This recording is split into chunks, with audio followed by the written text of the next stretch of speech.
are listening to Freshly Squeezed. Nothing changes culture that isn't new. So we have to do something that's different if we want to do something proper and we want to make it work. Yeah. Strap in, my friends, headphones on, settle down. I've got another 3 bands to introduce you to on this week's Freshly Squeezed, a new music podcast.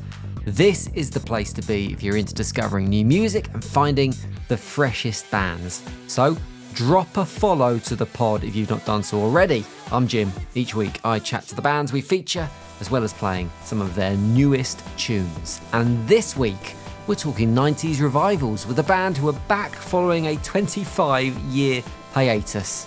TAHM feature on the pod. If you want forever, try something new, 'cause I don't think that I've ever met someone as cold as you. You say whatever, act like it's cool, and I'm so over you. We'll get a bit dusty as well with the last shadow puppetsy brilliant Northwest band Dakota Avenue. 'Cause what you do is amazing. What you choose to do with life is amazing. It's amazing. And something new emerging from the indie rock primordial soup that is Wigan as we talk to ATH. Tell me what I'm missing. Somebody took my position. You can't ask for your sister the way that I can listen. On we go with act number 1, who I wanted to introduce on the podcast by playing one of their old tunes from the 90s, because they did have some success back in the day with a proper record deal and some of their tunes featuring on the telly as well. But I drew a blank, did loads of hunting, couldn't find anything, so instead we're going to get stuck straight into the chat and welcome Katie from TAHM to the pod. How are you, Katie? Very well, thank you. Yeah, how are you? Yeah, very good. So not so much a new band as I'm going to call it a rebirth of an older band. First time you emerged was in the 90s, and since that point you've taken a 25-year hiatus. Why now? Why is this the time to kind of end that break? Yeah, well, it was a really sort of random meeting with somebody a couple of years ago who was in a band, still is, and we got to know this person, and it just ended up as a bit of like, do you fancy writing a song together? Purely for the sake of it, no intention of making anything public. We did that first song, kind of loved being back in a studio recording, writing again. We were like, oh, should we maybe do another? And it ended up being a 6-track EP. That was only ever a side project. So he went back to his own main band, and we were like, well, should we carry on? And we decided, yeah. And so here we are. You had some significant success back in the 90s, but I was trying to do some digging to remind myself of your music from that first period, but I can't find the music anywhere. Is that a conscious thing from your side? Because I'm sure you could have gone back and uploaded the back catalogue on Spotify or refreshed Discogs or whatever it is, but that doesn't appear to have happened. Did you want kind of a break from what you're doing now and what you're doing back then? Yeah, I think, if I'm being really honest, we got signed really quickly after forming the band. We'd all been in other bands, sometimes with each other previously. We got signed up probably within 6 months of forming, and I think it was too soon. And the album that we produced with Roadrunner, yeah, I'm quite happy for that to just to stay well hidden for all eternity. Stuff we did after that, in the years sort of after Roadrunner, I wouldn't be, I'd sort of be more happy for that to see the light of day. But yeah, I guess it's, new times, new sounds, and quite happy just to stick with the current stuff. But you're right, there's very little on the internet. You say new sound, but I listen to your music now, particularly the brand new tune, and it feels quite 90s still. I think it's got that kind of shimmery indie pop vibe that a lot of music had back in the 90s, which I guess was kind of those 70s and 80s jangly pop influences that were creeping into the 90s there, so you could track it further back. But how do you feel like your sound's developed from what you were doing back then to where you are now? I think certainly in terms of writing, we're not as restricted. I think back then, especially being signed to a label like Roadrunner, which was predominantly heavy metal. We were never a heavy metal band, but we had some leanings towards that way, and I think there was a certain pressure to stay within those parameters. We sort of had samples by bands like Nine Inch Nails or Fear Factory, and that was all very much of that Roadrunner sound. And it's lovely to have the freedom to really sort of experiment with other sounds. I mean, there's a lot of elements I can hear in our music that's really quite pop, which, you know, we never would have done before. And it's, yeah, maybe nicer being a bit older. And I don't really care what anybody thinks in terms of, oh, you know, you're not just a heavy rock band or a indie band. It could be a little bit of everything. But that's kind of interesting to see where it'll go. That creative freedom is definitely something I think that often comes with age, where you start to feel more comfortable. Well, feeling more comfortable in yourself is something that comes with age anyway. How has that translated into your songwriting? Do you find that you're freer to be more honest in the way you work now? Yeah, definitely. I mean, just writing the lyrics, it's been really good, quite cathartic actually. Some of them got a little bit of angst out of the system, which was yeah, I think, again, going back to those early days, maybe not quite as honest. Yeah, you didn't want to give too much of yourself away, whereas now I think it's make it more relatable. It's a bit more authentic. Having kind of been through the two stages, do you find your aspirations in terms of what you want to achieve from this record are different now? Because I guess not only is the world in a different place musically, but I guess you as a band are in a different place in terms of life and where you are and what you've done and what you feel like you can achieve. So where do you see this going from here? Yeah, that's a really interesting question because, you know, when we started off, we had literally no aspirations. It was, and we said to each other, this is purely for the love of doing it. And that was enough. And then we sort of dipped our toes in by releasing something on Spotify, starting an Instagram account. And then it's kind of, it grabs you again and it's drawn us back in. And I think I think the best thing we found is connecting with other people who like music. And so, you know, maybe getting some comments on social media and having a bit of a conversation with people, doing things like this. You know, I've had the chance to speak to people who are so into music, and at this age in my everyday life, a lot of people that I know are just not. So that's been really lovely. But yeah, it's not world domination anymore. Katie, are you familiar with the concept of blind ranking? No, tell me more. I'm only familiar because my son has told me about it. So he's 12, so he's all over TikTok and all that kind of stuff. So blind ranking is where you have to grade things on a chart one by one, but you don't know the thing that's coming next. So you have to rank them 1 to 5 in this example, but then you don't know what the next thing's going to be, if that makes sense. So I wanted to play a quick game with you. I wanted you to blind rank things from the 90s as to whether or not they should make a comeback. So 1 is if you think they should make a comeback, 5 is if you shouldn't, but you can only have 1 in each position. Does that make sense? Oh, okay. Right. We'll see how this goes. Okay, your first one, global hypercolour t-shirts. 4. Not a fan of global hypercolour. I think there might be better to come, I'm thinking. They were great in the day, but if you went out in them, you kind of it went somewhere hot, you just had the sweat patches on your arm. It wasn't a good look. So I think 4 is probably a fair position for them. Oh, I misunderstand. I was thinking about the whole tie-dye thing. No, the ones that change colour with the heat. Yeah.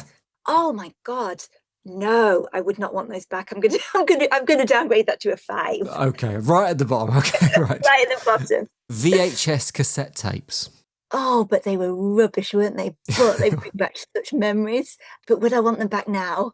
No, they just snapped and no, 4. 4 for them. Okay, next one. Bum bags. Well, I do own one. Oh, wow, okay. That I use for sport, for running. I wouldn't leave the house wearing it if I wasn't going for a jog. No, I'm going to give that a 3. Handy, but, you know, not as a fashion accessory, definitely not. 2 more left. Frosted tipped hair. Oh, that was, yeah. I mean, not that I think that was more one for the boys, wasn't it? Not It was something I definitely. ever indulged in. Oh, I should have given that a lower ranking. That was quite useful, wasn't it? I'm going to have to go for 2 because I've only got 2 and 1. That's my 2. only options. Fair enough. You've played a bit of a blinder here because the last one on the list is things in the 90s that should make a comeback. TAHM. Oh, of course, absolutely. I just knew it. I knew that was going to be the last one. There you go, nailed it. Katie, absolutely lovely to speak to you. Good luck with the new tune, Say Whatever. And whatever happens next with the band, I watch with interest. And thanks so much for your time joining me on Freshly Squeezed. Thank you very much. I really enjoyed that. Lovely to speak to you. Didn't mean to be so hard. Never wanted to be cruel, but you had me pushed into a corner. Baby, it was either me or you. Well, I've been round in circles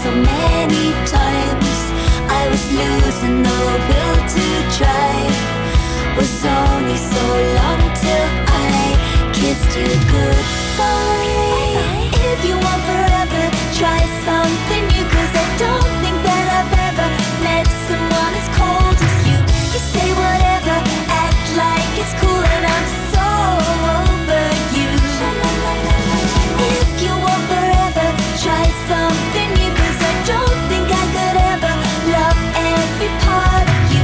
You say whatever, make me the fool, and I'm so over you. You used to have a lightness. A welcome return from TAHM, who, if you're Googling them, it's actually spelled TAHM. You can't be bothered to Google them, really. Firstly, I'm questioning the motivation you have to do anything in life, but secondly, I've made it really easy. There are links in the podcast description. You can just click them, or you can search for the band TAHM. That's how you spell it. So, next up, we're going to feature Dakota Avenue. So, welcome to Freshly Squeezed. Thank you. Appreciate it. So we've got Jay and Andy from the band, and we're going to talk about the brand new tune, which is called Rollover, and the EP from which it comes, which is on the way soon. That's called The Solar System Is Ours. Instantly, when I heard that EP title, I've got to say, the band that popped into my head was Muse, because it sounds like it's the title of a Muse record. It's their kind of thing. And it had never occurred to me before, but actually when I started thinking about that, there are some musical similarities between yourselves and Muse. You go big on production. You're not afraid to go over the top sometimes. Are they one of those bands that you class amongst your influences? That's like so interesting you say that, because I grew up listening to Muse. Like my brother was obsessed with Muse, and I've never, like, I'd say in the past couple of years, just thought about Muse being an influence, but they absolutely will be, in that they're a three-piece who have to focus on like sounding massive because they've got a point to prove, because there's only three of them. Yeah, definitely. I love Muse. If they're one of the more subconscious influences, then who are the more overt? Who are the bands that you've got on your list that you kind of go, yeah, that's my go-to act for inspiration? I always struggle with this because I'm such a flicker. Like I always flick between, this morning it was Olivia We always Dean. and ah about this, don't we? But we always go back to people like Foles, Biffy Clyro. Yeah. A lot of three pieces that create sounds, and that's what we go for. And then mixed in with a bit of like U2 for good measure. Yeah, U2 is always on there. And then like Nothing But Thieves and bands like that. Yeah, I'd say you've nailed it there, Andy, to be fair.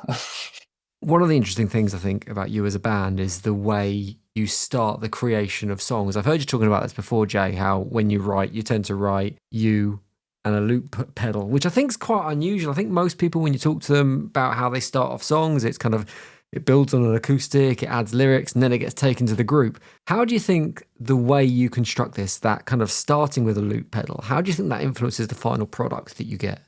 I think it's probably the whole like less is more model. I feel like because we're a three-piece, we really have to think about filling voids and filling like, not to get too sciencey, but like frequency gaps kind of thing, to try and make sure that we're always sounding massive when we're with someone who's in like a six-piece band or something on a lineup.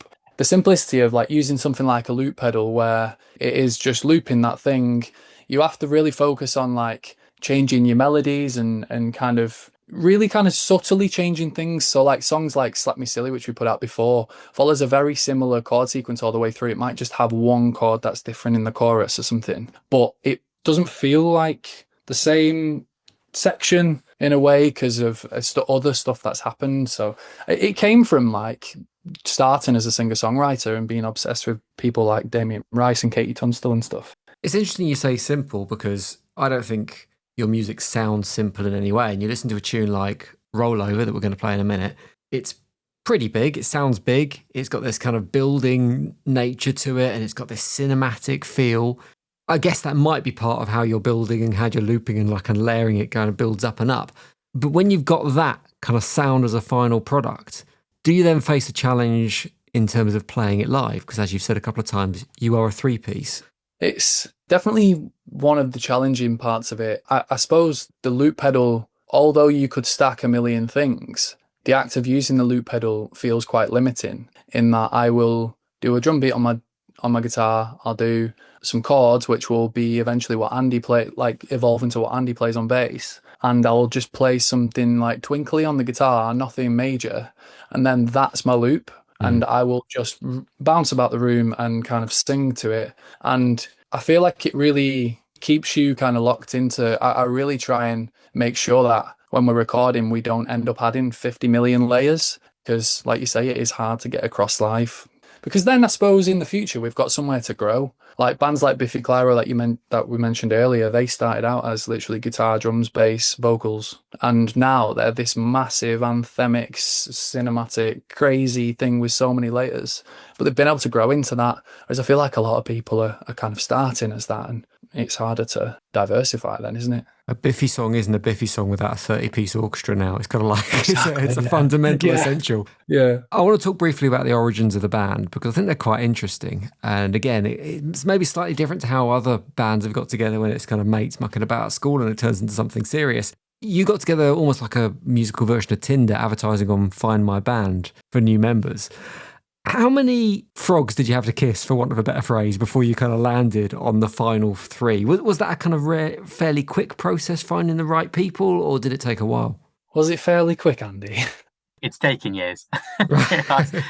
This has been Jacob's baby essentially from college age, where he had members there, and then he went to uni, met me, and we had another drummer at the time, and we did that for a few years, and we're building something, and then we had to get a new drummer, and then that drummer moved to like Canada or something like that, didn't he? And it's been a bit of a nightmare. Emotional roller coaster.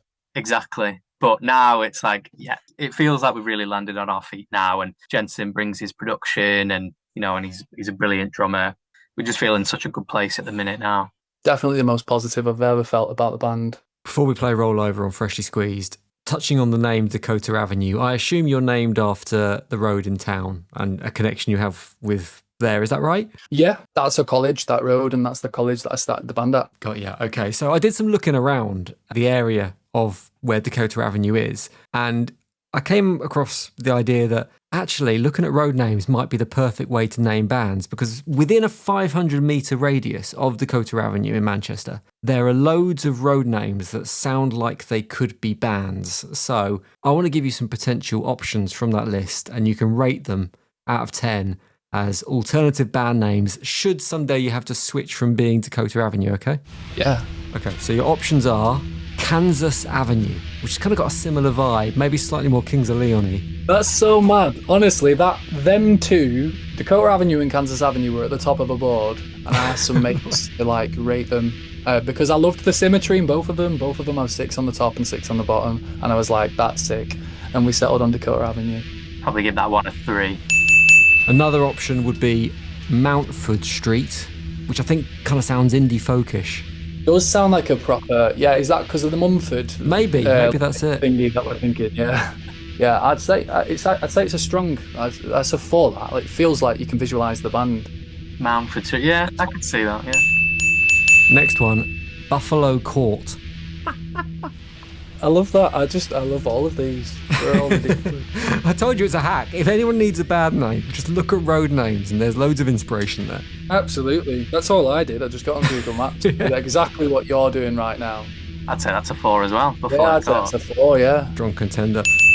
Now the last one, I don't think this suits you as a band in any way, but I really like it as a band name, so I'm desperate for someone to use it. I see this lot as kind of maybe Irish folk, like a bit Lumineers-y maybe. The name would be Love Rose Way. Oh yes, that's lovely. Oh, brilliant. Yeah. I'll rate that 5 as band name quality, but not for us. You can stick with Dakota Avenue for the time being then. Thank you. It'll do for now. And it can feature on your new EP as well. The Solar System is Ours, which is out soon, and the new tune Rollover, which we're going to play now on Freshly Squeezed. Boys, lovely to chat. Thanks for coming on. Thank you so much. Cheers. No phone reception. Nobody could hear us cause we're days from home. It's just us against them now. Let's play hide and seek. Don't make any sound should they get me. I'll convince them it's me, myself.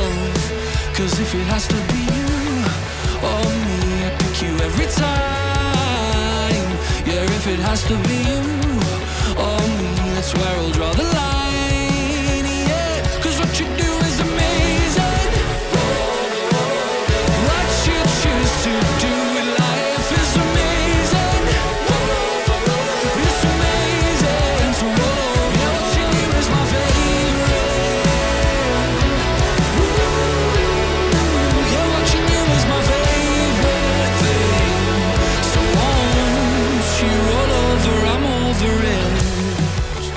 Dakota Avenue, or Love Rose Way as they will now be called. Seriously, if you are a band and you've not got a name yet, do the road name thing. Look on Google Maps and let me know what you come up with. I would love it if somebody called their band after a road name as a result of listening to that interview with Dakota Avenue.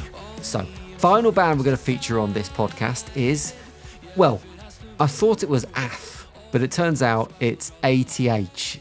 One of those band names that is a real challenge for a dyslexic like me. Anyway, we now know it's ATH. They're from Wigan, and frontman Adam is on with me. How do, mate? I'm absolutely buzzing to be here, mate. How are you? Yeah, I'm good, thanks. Do you know the song Aperture? I do, yeah. Every time I see your band name written, that's in my head. So I'm kind of like, there's a future cover version you might need to do there. Yeah, mate, I don't know what the rest of the band will think of that, but I'll put it to them. Slightly different musical direction, but you are one of those indie Wigan bands that seem to defy logic in terms of the volume of acts that are coming from that part of the world at the moment. And I ask this question to most bands that come from your neck of the woods in a vague search for an answer. But what is it about Wigan and this conveyor belt of new quality bands that are coming from that part of Greater Manchester? You know what? I've not gotten an answer other than I think people have done it, so everyone now thinks people can do it because there's so many influences from that place. Like Richard Ashcroft went my college. You know what I mean? You've obviously got like all the Manchester stuff and the Liverpool scene, all in the Northwest, and the Wigan, like the Kays, Lathams, Lilacs, Stanleys, all of them. Because these bands have done it over the past like 10 years ago, everyone now thinks they can do it. So everyone's giving it a go. That's why I think you see so many bands coming from there, because there's already bands coming from there. One of the things that a few people have put it down to is the level of support that you get within the music community in Wigan. It's not a rivalry. You get one band lifting another up, a bigger band inviting a smaller one to do support slots. Have you felt that in your journey? Absolutely. Not even just in Wigan, but I feel like the community we're in is very like that, to be honest. Everyone kind of helps each other out. Everybody gives each other a leg up, because you can't really do it most of the time without a bit of a leg up. We've definitely had that. You mentioned your college, which is, as you said, the one Ashcroft went to, Winstanley College. It's where the Stanleys get their name. They themselves have a decent hit rate in terms of producing bands. Is it fair to say that they've had an impact on getting you as a group to where you are now? I think without me realising, it definitely has. Well, I say without me realising, but when I explain it now, it's going to sound very obviously. Like I wasn't doing much music up until I came to college. And in my second year being at college, I decided to make a song, and I asked a random session musician to record the bass for me, which was Will Crump, who's now my guitarist, well, the guitarist in the band. So me and him just met at college, and that sparked it all. Me meeting that lad sparked the whole thing happening. So even though music necessarily didn't start for me in college, I met the person who I would then start it with at college without even realising that we were then going to, when college had finished last year, we were then going to do all the stuff we're doing now. In terms of your identity as a band, and we talk about the music that's coming out of Wigan and the music that's coming out of Manchester, which, with a few notable exceptions, it has got an identity to it. It's kind of Cortinas, it's Oasis. With your music, it feels like you've gone down a slightly different route, a slightly rockier route, maybe more Foo Fighters and Biffy Clyro. When you come from a place that's got a reputation for a certain brand of indie, if you like, do you have to then work hard to kind of build your own identity and stand out a little bit? I think, and I heard someone else say this, nothing changes culture that isn't new. So we have to do something that's different if we want to do something proper and we want to make it work. Happy Mondays, Oasis, The Verve, The Smiths, it's all been done before and it's all been done better before. There's no point in us trying to do that. We want to experiment with things. We want to try different things, and all that, like you said, the rock influences that comes from the band. Like everybody in our band are massive fans of Biffy Clyro, Foo Fighters. Everyone was raised on Green Day. Do you know what I mean? So that's the route we're deciding we want to go down, because everybody else is in the same vein and same sound. We are trying to do it a little bit differently. As a band, you're all still quite new to this. You've not been going that long. Most of the band are 19 years old, apart from Dan, who is 25, I think. Is that right? Yeah, that's right. Does he get a different level of respect and status as an older member of the band, which would be unusual for a drummer to get, but has he earned that? Absolutely. Dan is the dad of the group. Okay. Yeah, 100%. He is. He's got the most maturity out of us all, and he's the funniest one out of us all. He's Will's older brother. That's how we brought him in. He's our guitarist's older brother, but he did drumming back in the day, and he's like unbelievable at it. So we had to get him involved, and now Dan's just ace. Yeah, I love him. We all love Dan. You've had some pretty good gigs recently in decent venues around Manchester, and then you've kind of taken it to the next level with a few as well, playing at some sporting events in the Northwest as well, Wigan Warriors, for example. When you play to those kind of crowds, does it give you a taste of what the potential might be? You summed it up perfectly there. That's exactly what it is. When we do them show, we go from playing to 80 people in the Jacaranda to playing in front of 22,000 people, and it's just crazy seeing that many people actually we're forcing our music onto them. Well, you say that, but in your head, are they there for you? It's like, I know they're there to watch the sport primarily, and you're kind of entertaining them, but in your head, it's like, this is our lot. Yeah. After the shows are usually done, we come back down to reality where we're like, okay, and then the match starts. But while we're playing there, it feels like it's all eyes on us. Everyone's here listening to us. Everyone wants to be listening to us. That feeling it definitely drives us even further, to keep going with what we're doing. Adam, it's been a pleasure to talk to you. Really enjoying the new tune. It's called My Prettiest Mistake. Before we play it on Freshly Squeezed, do you want to set it up for us? It's about love, man. It's about love. Love's always at the center of a lot of my music. It's all about the same girl, and yeah, I think it's better if people listen to the words as well as the melody behind it. Listen to what it's saying, and people can understand what I'm trying to put across. That although someone may seem angelic and gorgeous, they might not be the right thing for you. Well, that opportunity to listen to both the tune and the words comes right now. Adam, we'll get it on Freshly Squeezed. Nice one for coming on. Thank you so much, mate. Brilliant. 8 in the morning and it's warming outside. I'm craving your calls, following that reckless night. I should've learned better, but expect a surprise. I was together, oh, I'm caged in my mind. Don't let me down.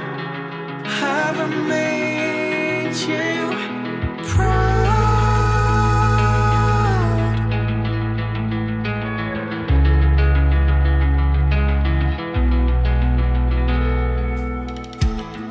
My prettiest mistake found my person in you. Take me back to that one lake, it's the moment I sat there in laughter. Time's passed us by, caged in my mind. Don't let me down. Have I made you proud?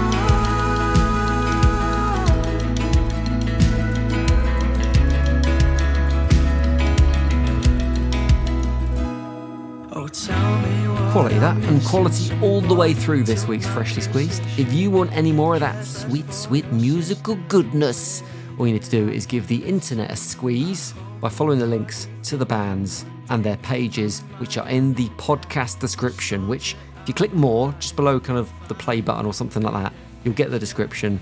Hyperlinks in there to find more music from the bands.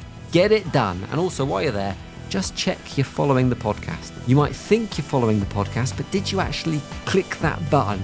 Double check just in case you're not, because that is the best way to support the show. Keep the podcast flowing into your inbox and keep the podcast going. Keep it free. Spread the word. In fact, it's not actually. The best way to spread the word is giving us a shout out on social media and telling your mates how great we are. If you've not done that, maybe do that this week as well. That'd be lovely.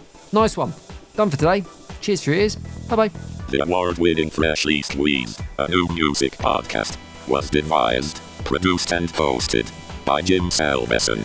Sound design and additional production by Ant McGinley. The music, Blue Blazer, is written and produced by Spin Class. Stop.